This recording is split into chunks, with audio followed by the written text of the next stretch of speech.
Okay, so we got the Jedi Killer Gen 2 here. We have two versions. It's going to come default in the box like this. It will require some assembly, but when it's together, it will be a non-red wire version. So the red wire will come with the kit, though, and it's pretty easy to add the wires to it. So get up close, you can see the coloration on this camera is a little bit dark and dull, but the brass is very brassy. The copper up here is starting to tarnish, so it's looking nice and starting to weather itself up a bit. Very similar to the original Jedi Killer. You've got the spine in the back, which is going to be glued down. You have your lower core in the back, which you can come out, pull open the end cap. There's another little plate inside of here that comes out. Once that's out, then you're able to remove the bottom cage and then untwist this bottom section. So right now we missed the threads, so those will be added into production. They're not here now, but not a big deal. But as you can see, this bottom core is now two parts. So you have your red ring and then your detail part on top. This allows you to do a little more customization. Maybe you want to swap this out for something else. You know, whatever you want to do, we're providing a little bit of a functionality for you guys to do that. So that goes back on. Well, normally, this attaches here. That's going to go up. That's going to be, this whole thing will thread in. This bottom piece will thread in like this. And then you can also position it exactly like you like. Like if you have some of these holes drilled out for some LEDs, then you can drill those out, put that on, your cage slips right back on, and then your lower retainer is going to, you're going to have to hold this steady here a moment. Okay, and then your end cap goes back on. Okay, so we also have, like before, we have our magnetic system. The magnets, thanks to Watto's Junkyard, their little ingenious little system is to have raised magnets on one side and lower magnets on the other.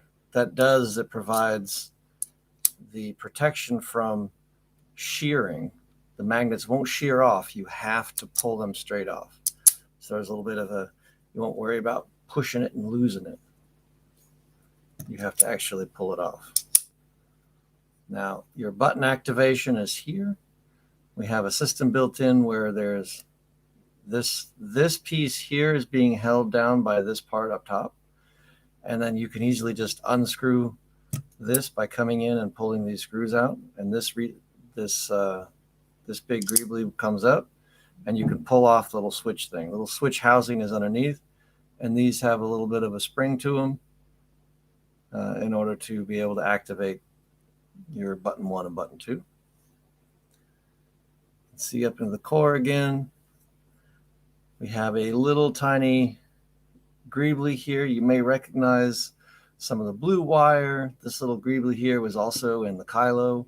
We tried to copy over a lot of our some of the Kylo details into this to make this more of a Kylo saber, since that's what it originally started as. But when you go into the wired version, you'll see that this little greebly will come out, and that's where the wire will go. As with the Gen 1, you have these two greeblies are held on with magnets. Once they're on, you really don't need to pull them off ever. They're just details. We just didn't want to have any screws that were visible, so we connect them with magnets. If you'd like, you can also glue these down. They don't need to they don't need to stay attached, or they don't need to be able to be removed. I'll put it that way. The whole saber can disassemble without these coming apart. So that's up to you. If you don't like the magnetic system, you're welcome to glue these down solids. They don't go anywhere. The saber disconnects in 2 positions by default. So we have our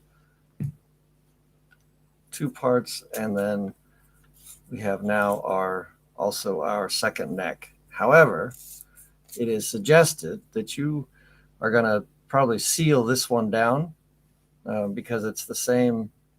It's almost the same inner diameter in the inside. It gets a little bit smaller, but if you want to maintain your clocking position, you're going to have to ensure that that is in the right spot and doesn't move. Because see, now I've got mine just a little bit off. Let me tighten this up. There we go. Now we're back. So internal room is huge. So let's pull this off again now that I got my position again. Internal install space is pretty big. I mean, you basically have from here to here complete. There is a small ridge inside right here that you'll have to account for when you design. And then if you see in here, we also have more space up in here. So we have, you'll see 2 studs in there. Those can be used for mounting a chassis. That way you could mount a chassis that comes directly out. You have to see how you want to do it. Chassis should include a little tiny switch piece that sticks out that will activate the buttons you see up in here. You can kind of see see if I can get the colors right. You see those blue reflections. Yep. Okay, so now put this back together. Take a look at the chamber again. You got the front chamber. You got the damage, got some small details that we added in here. Got a retention screw that is hidden up in this little corner here to keep your blade plug in. Similar blade plug as the Kylo, the Ben Solo, and the Jedi Killer Gen2. On the back, we added some additional battle damage that comes into the outer shroud and also the inner, so you can see the chamber underneath. And now one of the changes in this Gen 1 to Gen 2 swap is these details here are all metal, and they have a fixed location they go into. So before it was aluminum and it was painted to do the colors. These are actually brass and aluminum mixed to give some nice additional details there. It can be weathered up or damaged, taken off, however you like. The sky's the limit here. So there is the non-red wire version.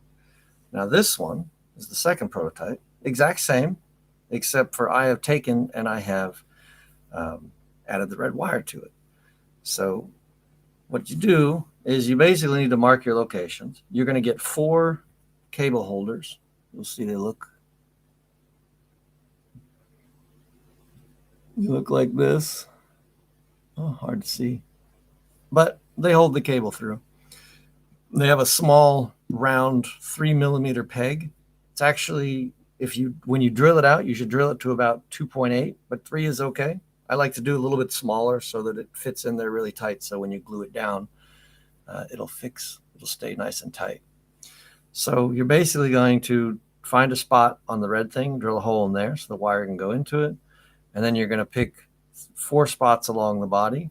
You see, I just picked these spots, 2 on the lower half, 1 in the middle, 1 in the upper chamber. The wire goes through them, and then you'll see then the wire, we pull out this little greebly, and then your wire plugged into there. Now, you don't have to glue this in.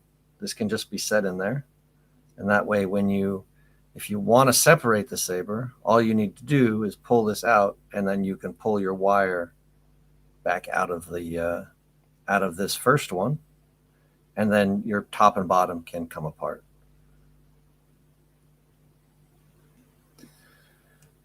And that's it. I mean, that's the early look at the Gen 2 Jedi Killer.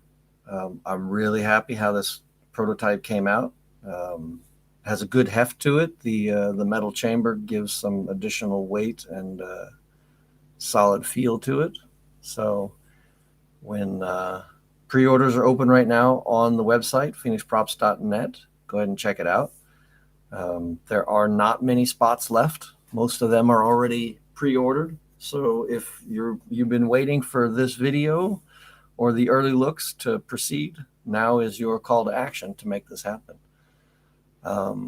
That's all I got to say. We'll take some pictures and put these up on the website. We're going to have some official high quality photographer photos coming of these products pretty soon. And also these sabers are going to be shipped to Solo Sabers, Jeremy at Solo Sabers. He is going to be doing an installation and a weathering job on them. So if you have picked weathering on the website, that weathering will be done by Solo Sabers. And if you want to get an install done, go ahead and reach out to Jeremy at Solo Sabers. He is my preferred installer for this saber because he is getting both of these. He's going to develop a chassis, and he will be doing installs on these for us to showcase to you. So I'll go ahead and put the links to Solo Sabers as well as Phoenix Prop in the description, and you can go check out the pre-order and go check out Solo Sabers for his install. So that's all I got to say. So I'm out. See ya.